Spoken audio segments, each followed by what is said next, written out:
Bueno, pues como decía, hemos estado viendo acerca del Antiguo Testamento. El miércoles pasado vimos la conexión entre el Antiguo Testamento y el Nuevo Testamento. Y hoy iniciamos el estudio de lo que es el Nuevo Testamento, el gran significado que tiene. Ya analizamos, vimos todo lo que nos cuenta el Antiguo acerca del pueblo de Israel, pero ahora a nosotros como cristianos, como creyentes en el Señor Jesús, pues nuestro fundamento de entendimiento teológico que tenemos está en el Nuevo Testamento, así es que vamos a poder estudiarlo. No vemos todos los detalles, yo sé que tú estás leyendo la Biblia, que tú estás instruyéndote todos los días en ella, solamente queremos que tengas una mayor comprensión de lo que es todo el mensaje, amén. Y antes de venir a una parte del estudio, vamos a hacerlo ahora a través de un video, y te pido que te acerques más porque si no se van a ver muy lejos, así es que los que están aquí presentes, vénganse más adelante porque si no, no van a ver el video y es importante que lo vean. Entonces aquí vamos a ver lo que significa el Nuevo Testamento junto con el Antiguo. Es un repaso, un entendimiento para después venir a profundizar en el conocimiento de lo que es el Nuevo Testamento. Amén. Así es que pásense por aquí y mientras se nos van alistando lo que es el video y si nos ayudan con las luces. Bueno, entonces vamos a ver este video y adelante.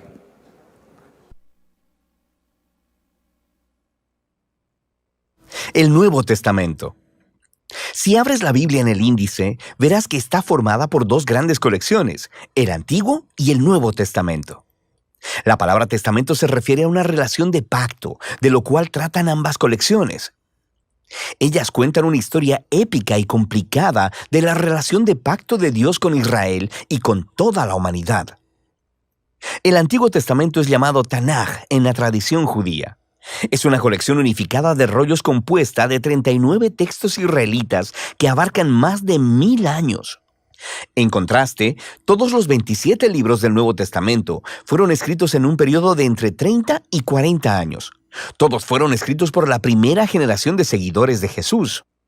Desde muy temprano, las comunidades cristianas empezaron a reunir estos textos y a leerlos junto con el Antiguo Testamento como una sola historia que lleva a Jesús. El Nuevo Testamento comienza con 4 libros narrativos que juntos se conocen como el Evangelio. Cuentan la historia de la vida, muerte y resurrección de Jesús de Nazaret como un anuncio de buenas nuevas. A estos le sigue una quinta obra narrativa llamada Hechos de los Apóstoles. Aquí, el Jesús resucitado comisiona a los apóstoles, una palabra que significa los enviados, quienes son nombrados representantes de Jesús para esparcir las buenas nuevas acerca de Él a través del mundo antiguo. Después de Hechos, viene una colección de cartas de parte de los apóstoles. Estas fueron escritas para proveer enseñanza y dirección para las comunidades locales de seguidores de Jesús, llamadas iglesias. Hay 13 cartas del apóstol Pablo y no están ordenadas conforme fueron escritas, sino de la más larga a la más corta. Luego está la carta a los hebreos, escrita por un asociado de los apóstoles, cercano pero anónimo. Después están las cartas de Santiago, Judas, Pedro y Juan. 2 fueron hermanos de Jesús y 2 estuvieron entre sus primeros seguidores. El último libro del Nuevo Testamento es el Apocalipsis, una carta a 7 iglesias que revela una palabra profética de consuelo retador para todos los seguidores de Jesús. Así que esos son los libros del Nuevo Testamento. Pero, ¿de qué se tratan? ¿Y cómo se conectan con el Antiguo Testamento para formar una sola historia? Piénsalo así. La Biblia es una larga y épica narrativa con múltiples movimientos o actos. El Antiguo Testamento cuenta la primera serie de actos que te proveen de todo lo que necesitas para darle sentido a la historia que sigue. Los temas centrales y el conflicto de la trama están ordenados en patrones de diseño. Entonces, en el Nuevo Testamento, todos estos son retomados y llevados hacia Jesús, quien es la culminación de las historias. Déjame mostrarte lo que quiero decir. El primer acto es acerca de Dios y toda la humanidad. Dios provee un maravilloso jardín templo para los humanos, quienes fueron hechos para ser los compañeros de Dios en gobernar el mundo. Pero los humanos son necios y ceden a la tentación oscura y se rebelan contra la sabiduría de Dios.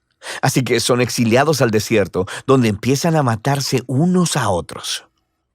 Ellos construyen ciudades que esparcen su egoísmo y opresión hasta llegar a la gran y malvada ciudad de Babilonia.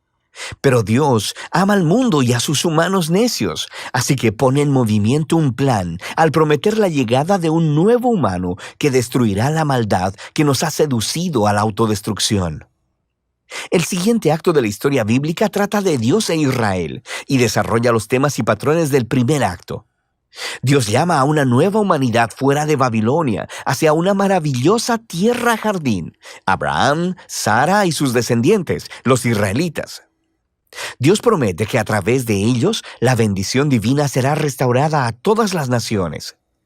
Seguramente estos son los nuevos humanos que estamos esperando, pero los israelitas repiten la rebelión de la humanidad contra Dios, construyendo sus propias ciudades violentas que llevan a la autodestrucción y a otro exilio en Babilonia. Pero Dios mantiene su promesa de que el nuevo humano vendrá del linaje de Abraham. Será un sacerdote rey, quien ahora tendrá que rescatar de Babilonia tanto a Israel como a la humanidad, para así restaurar la bendición de Dios al mundo. Ahora, nota cómo estos dos actos están diseñados de acuerdo al mismo patrón. El segundo acto es una versión más larga y violenta del primero, y juntos exploran la trágica condición humana, pero también resaltan la promesa de Dios, la cual se desarrolla más en el siguiente acto, los profetas y poetas del Antiguo Testamento. Los profetas acusaron a Israel y a todas las naciones por su maldad y anunciaron que un día Dios mismo llegaría para traer el día del Señor y rescatar a su mundo de Babilonia. Él lo haría a través de un sacerdote real prometido, quien sufrirá como esclavo y morirá por los pecados de Israel y toda la humanidad, pero luego será exaltado como rey sobre las naciones. Él llamará a las demás personas a dejar Babilonia y unirse al nuevo pueblo del pacto que se asociará con Dios para gobernar sobre una nueva Jerusalén, esto es, sobre una nueva creación. El Antiguo Testamento concluye anticipando un nuevo acto en la historia. Y cuando te diriges al Nuevo Testamento, es la misma historia, continuada ahora en Jesús. Veamos cómo. El registro de los 4 evangelios introduce a Jesús de Nazaret como el prometido hijo de Abraham, que restaurará la bendición de Dios a las naciones, y también como el nuevo humano que derrotará la maldad y quien restaurará a la humanidad para unirse con Dios. Así que Jesús es presentado como un humano y algo más.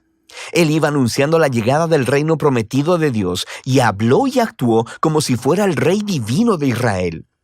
Pero en lugar de llamarse rey, Jesús se refirió a sí mismo como el Hijo del Hombre, esto es, el humano que actuaría como siervo. Los evangelios están declarando que en Jesús, el Dios de Israel, se ha hecho el israelita fiel y el verdadero humano que todos fuimos creados para ser, pero que hemos fallado. La misión de Jesús era confrontar la oscura maldad que acecha detrás de la maldad de la humanidad, seduciéndonos al egoísmo, la violencia y la muerte. Pero, ¿cómo derrotas esa clase de maldad? La sorprendente respuesta en los evangelios es que Jesús derrotó nuestra maldad, permitiéndole asesinarlo en su trono paradójico, la cruz, donde Jesús murió por la maldad y el pecado de la humanidad. Y ahí es donde Él vivió lo que enseñó, que la no violencia, el perdón y el amor sacrificial son las cosas más poderosas del universo. Y debido a que el amor de Dios por este mundo es más fuerte que la maldad o que la muerte, Jesús fue levantado a una nueva vida como el prototipo de una nueva humanidad. Y esto nos lleva a la historia de Hechos. A través del Espíritu, Dios empodera a los seguidores de Jesús para esparcir la vida y el amor de Jesús en el mundo, conforme invitan a las personas a dejar su vieja humanidad y unirse a la familia multiétnica de Jesús, una nueva humanidad. Aquí es donde las cartas de los apóstoles encajan en la historia. Aquí, los apóstoles se dirigen a las primeras comunidades cristianas y muestran cómo las buenas nuevas de Jesús, el Rey resucitado, cambian la historia y deben moldear cada parte de nuestras vidas. También explicaban las buenas nuevas, recurriendo constantemente a las historias del Antiguo Testamento y las historias de Jesús, mostrándonos cómo ver nuestras propias historias como parte de la épica historia bíblica. Toda la humanidad está atrapada en un exilio babilónico, pero Jesús vino para crear un nuevo hogar. Todos estamos viviendo en diferentes clases de esclavitud egipcia, en el egoísmo y el pecado, pero Jesús murió como el Cordero de la Pascua para liberarnos hacia la tierra prometida. Nuestra vieja humanidad está sujeta al polvo de la muerte, pero la resurrección de Jesús abrió un nuevo futuro para una nueva humanidad. Vivimos aquí en la era de maldad presente, pero a través de Jesús y del Espíritu, una nueva creación ha sido abierta aquí y ahora. Esto nos lleva al libro de Apocalipsis, en donde la historia bíblica completa confluye en imágenes y simbolismos poderosos. Jesús es presentado como un cordero inmolado lleno de sangre, que es exaltado como el divino Rey del mundo. Él está sacando a su pueblo de la esclavitud y el exilio en Babilonia. Y conforme ellos resisten la influencia de Babilonia, podrían tener que sufrir junto con su líder inmolado. Pero cuando sigues al Rey resucitado, ni siquiera la muerte puede prevenir la llegada de la nueva creación, que aquí es presentada como el jardín templo de la Nueva Jerusalén, el verdadero hogar de la humanidad después de su largo exilio. Así que en la última página de la Biblia, el cielo y la tierra se han reunido y los nuevos humanos toman la tarea que les fue asignada desde la primera página de la Biblia: gobernar juntos el mundo en el amor y el poder de Dios. El Nuevo Testamento es una asombrosa colección de documentos. Ellos representan el testimonio de los apóstoles que nos apunta hacia Jesús resucitado. Y a través del Espíritu de Dios, estas palabras humanas han estado transmitiendo una palabra divina de esperanza desde el primer siglo hasta el siglo XXI. Cada libro nos muestra cómo Dios, a través de Jesús y del Espíritu, está llevando nuestro mundo a su meta final, una creación renovada. Y así, el final de la historia es en realidad el principio de una nueva historia que todavía está pendiente de ser contada. Y de eso trata el Nuevo Testamento.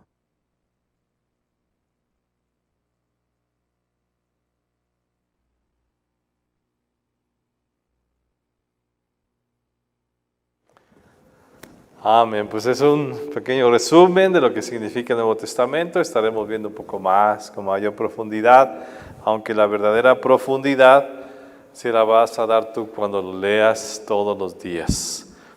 Entonces aquí vemos, ya entramos a lo que es el Nuevo Testamento. Aquí en este video puedes entender lo que significa.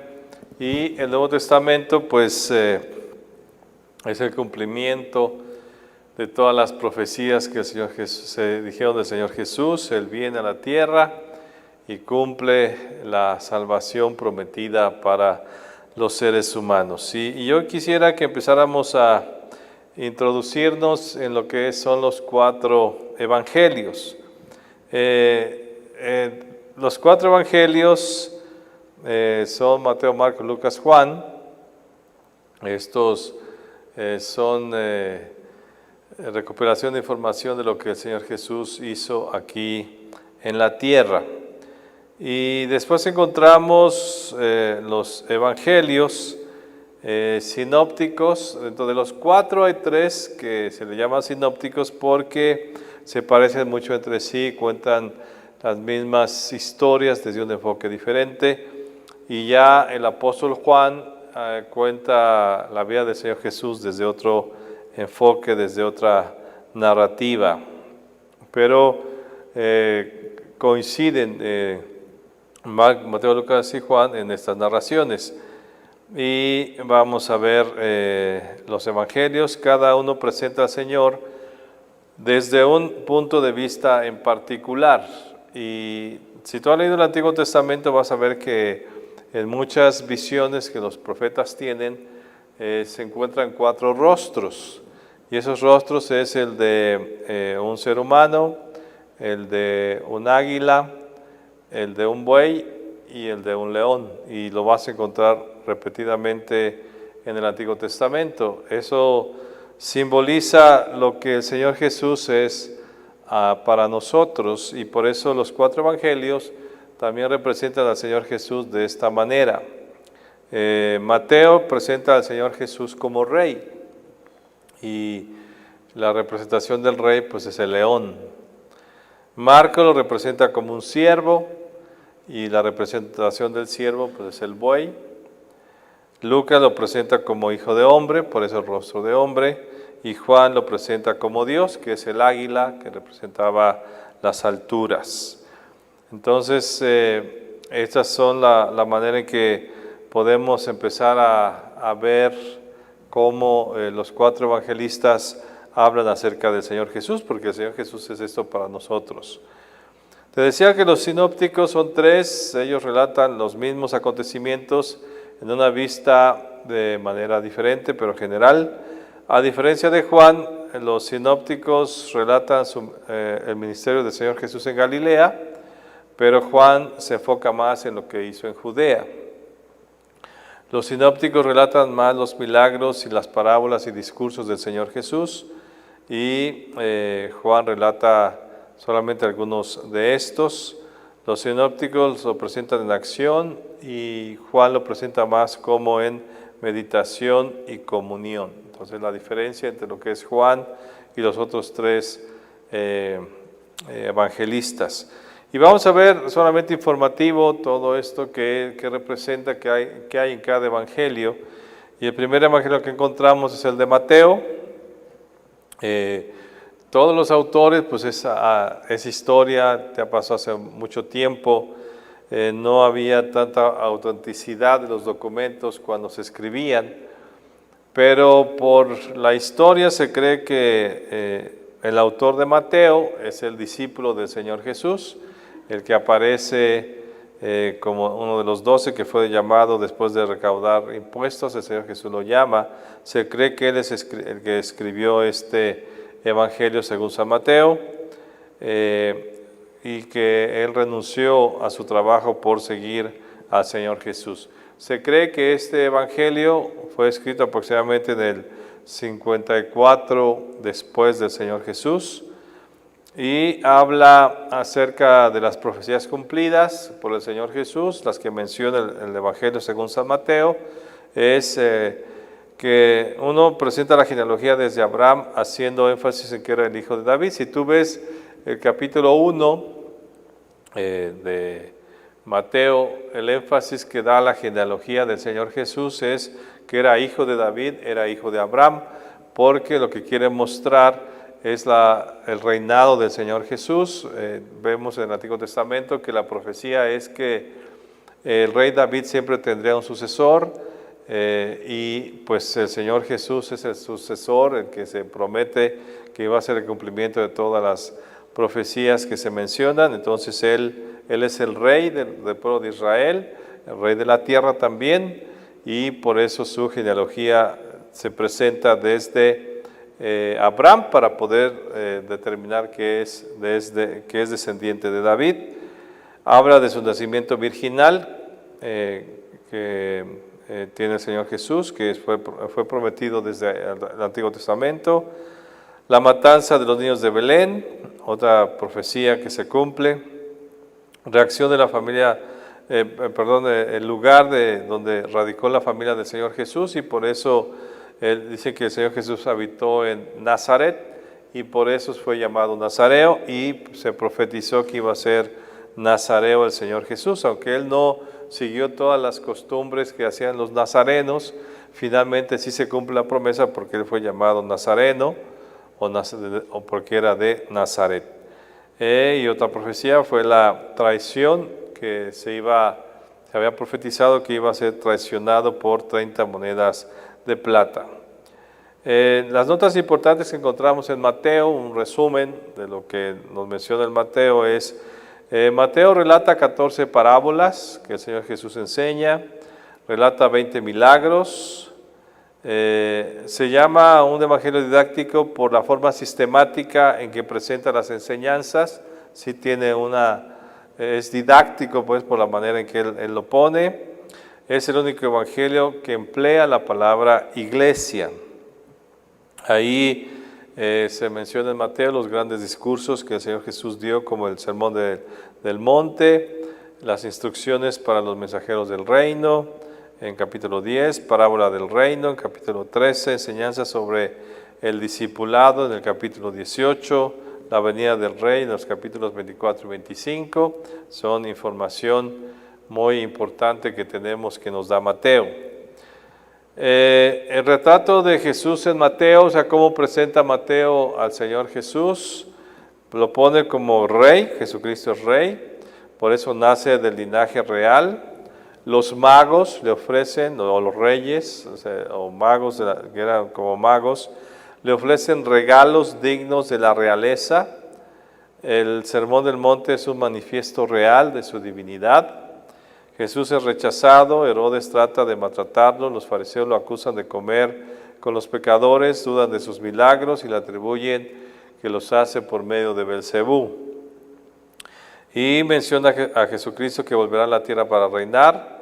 Menciona la parábola de los talentos, las vírgenes, prudentes e insensatas, las ovejas y las cabras. Entonces son mucha información que nos da Mateo relevante a la obra divina que el Señor Jesús tiene y hace en la tierra. Después encontramos el Evangelio según San Marcos.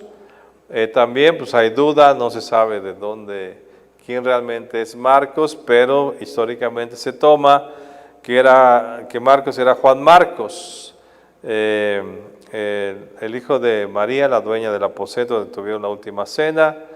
Era primo de Bernabé y fue compañero junto con Bernabé en los primeros viajes. Fue el joven que los dejó a mitad del viaje. Y es lo que se conoce de Mateo. Se cree que el Evangelio de Marcos. Se cree que el Evangelio de Marcos fue escrito en el año 64 después de Cristo. Las características especiales que tiene este Evangelio es que es el más breve de los 4. Presenta al Señor Jesús como un siervo. Por eso él no menciona genealogía, porque pues un siervo a nadie le interesa su genealogía o su linaje. Omite los relatos de la infancia del Señor Jesús. Relata solo 4 parábolas: el sembrador, el crecimiento de la semilla de mostaza, los labradores malvados. Y realza más la obra del Señor Jesús sobre sus enseñanzas. Describe las miradas de Jesús, o sea, cómo él miraba al mundo, cómo se refería a la gente. Describe las reacciones del Señor Jesús, describe las reacciones de la gente. O sea, es más que teológico. Marcos es un evangelio muy simple y sencillo para poder entender la vida del Señor Jesús. Por eso él, más que en eventos históricos o genealógicos, él se mete más a las reacciones de la gente, a las reacciones mismas del Señor Jesús. Relata situaciones muy pintorescas, como cuando Jesús estaba entre las fieras, que dice que estaba en el ayuno, cuando los amigos del paralítico hacen el hoyo y entonces bajan al muchacho en medio de él. Entonces son cosas más generales o pintorescas o comunes que representan esa sencillez del Señor Jesús, de su vida. O sea, Marcos trata de presentar la vida sencilla del Señor Jesús, que siendo Dios, teniendo un gran ministerio, un gran propósito, pues también él era un hombre sencillo y como un siervo sencillo, que así son los siervos, pues se enfoca en todas estas acciones simples que el Señor Jesús hizo, entre comillas, ¿verdad? Porque eran importantes, pero sencillas y comunes que la gente hacía. Después tenemos a Lucas. Este no es un apóstol, no es de los que caminó con el Señor Jesús, es alguien que se añade después, muy cercano al apóstol Pablo. Él fue originario de Antioquía, no era ni siquiera judío, médico de profesión, y es el primer historiador. Lucas, como un médico, como alguien más profesional, a diferencia de Marcos y aún de Mateo.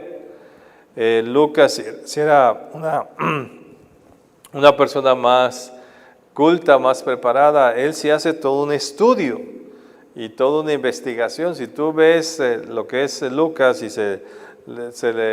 también se le da la autoría del libro de Hechos de los Apóstoles, es una recuperación histórica muy fuerte, de eventos muy fuertes. Entonces se considera como el primer gran historiador de la iglesia. También se cree que este evangelio fue escrito aproximadamente en el año 64 después de Cristo. Es el único, como que a él le importaba la historia, la información. Él es el único que sí menciona datos históricos sobre personajes relevantes como es Augusto, Tiberio, Claudio. Él sí le da importancia, los demás evangelios no le dan tanta importancia a los personajes históricos de ese tiempo, pero él, como un buen indagador e historiador, sí da nombres.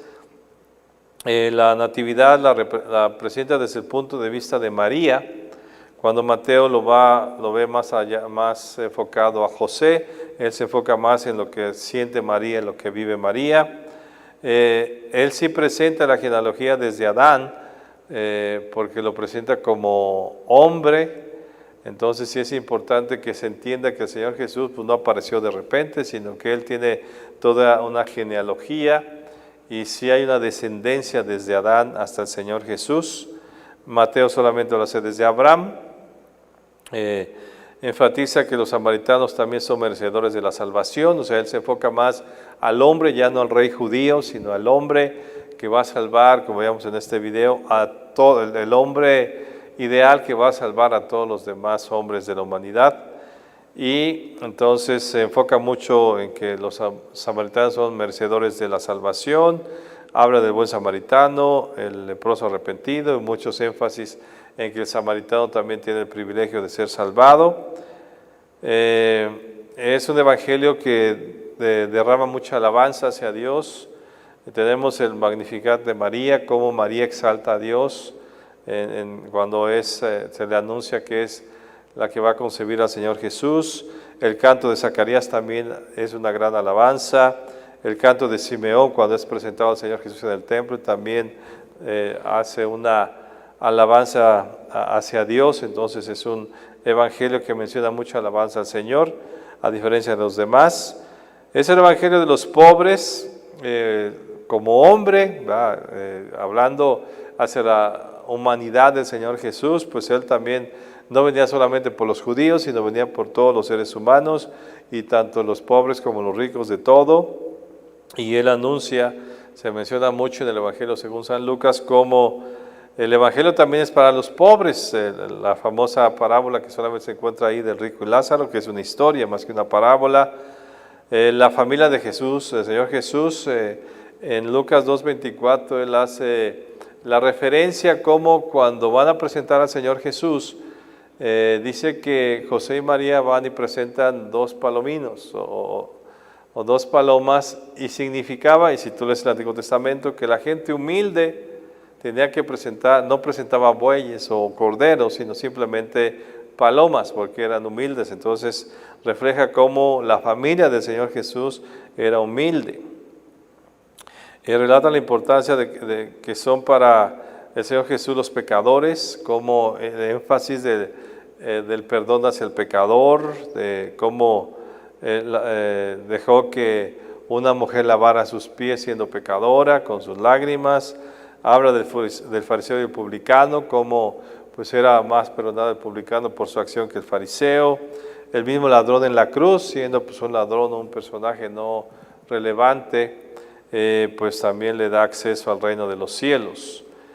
Es el evangelio que destaca, es interesante, pero es el evangelio que más destaca a la mujer, el ministerio de la mujer al lado del Señor Jesús. Se habla de María, de Elizabeth, de Ana, de Marta, la viuda de Naín, María Magdalena. Muchas mujeres participan y son mencionadas por Lucas en este evangelio, refiriéndose a la importancia también del ministerio de la mujer. Y es el evangelio que más refiere al Espíritu Santo y igualmente lo hace en el libro de Hechos, refiere mucho la importancia de la obra del Espíritu Santo. En el Juan el Bautista, en María Elizabeth se menciona cómo es llena del Espíritu Santo. Simeón, cómo inspirado por el Espíritu Santo da esa profecía y porque el Espíritu Santo le dijo que esperara. Jesús en el desierto es fortalecido por el Espíritu Santo. Entonces hay muchas acciones que se hablan acerca de lo que el Espíritu Santo hace y después retoma toda esta obra del Espíritu Santo en el libro de Hechos. Ya pues vamos a dejar hasta aquí, ya la próxima estaremos viendo más acerca del otro evangelio, que es el evangelio según San Juan, y otros detalles de los demás evangelios. Es interesante poderlo ver así. A veces uno lee la Biblia y está uno metido en la lectura y nos es difícil comprender todas estas cosas. Entonces cuando tú tienes esta comprensión, te va a ser más fácil fijarte en los detalles que tiene el Nuevo Testamento. Así es que sigamos adelante, yo te exhorto a que sigamos. Estamos en este plan de lectura de la Biblia en 6 meses o en un año.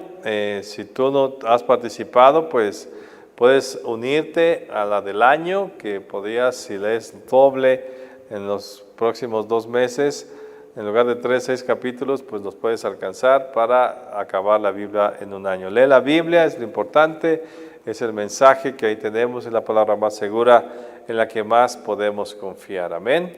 Pues vamos a orar para que esta enseñanza nos permita valorar más la palabra de Dios y los evangelios y esta aventura que nos vamos a meter en tomar lo que es el Nuevo Testamento. Señor, gracias porque tú nos enseñas, nos instruyes.